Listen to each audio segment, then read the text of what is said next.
I'm joined by Rachael. Morning, Rachael. Good morning. How are you?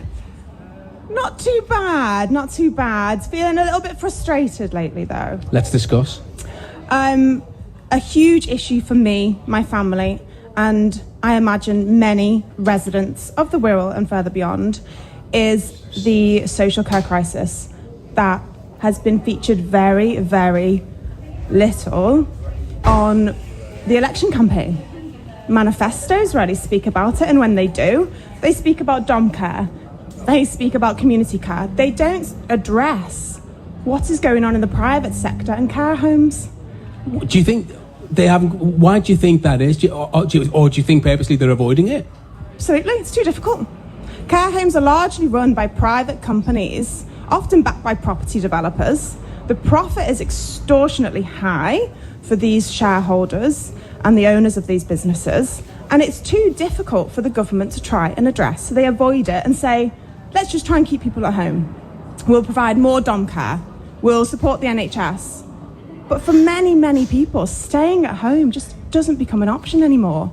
They need specialists round-the-clock care. They need someone there 24 hours.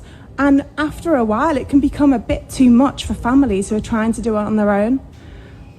They need to address it now because this problem is not going away. How bad does it have to get before somebody does something about it, do you think? I think it's already got to that stage. COVID showed us what a crisis we had going on in our care homes, and they still haven't addressed it. So if the thousands of people who died in care homes wasn't enough for politicians to stand up and do something, I don't know what is. Because people are heartbroken at home.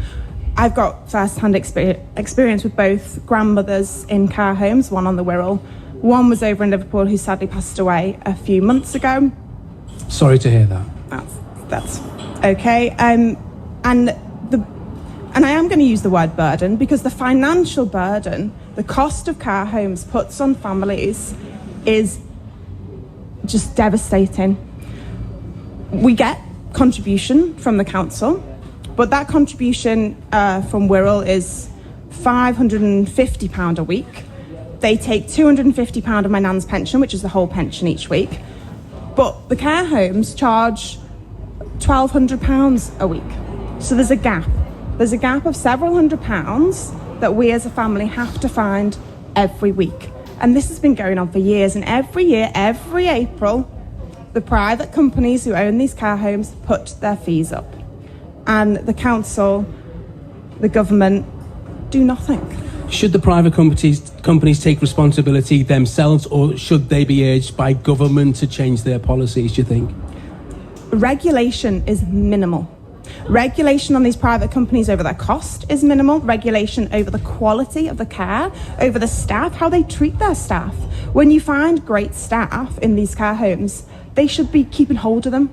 But the turnover of care home staff is so high because they're not treated well and they're paid really poorly. So the government needs to be brave enough to say, this is not on.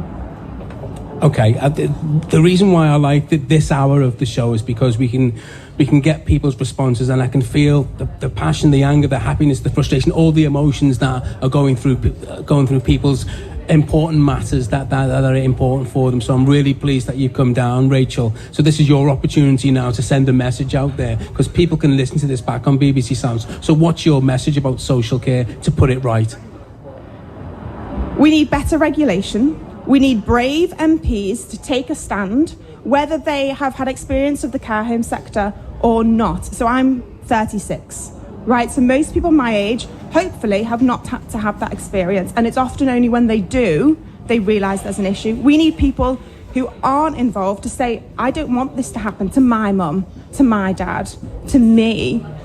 They need to stand up, sit down with the private companies and say, no, you can't keep doing this. Rachael, thank you very much indeed for coming down and talking to us this morning. You're very welcome.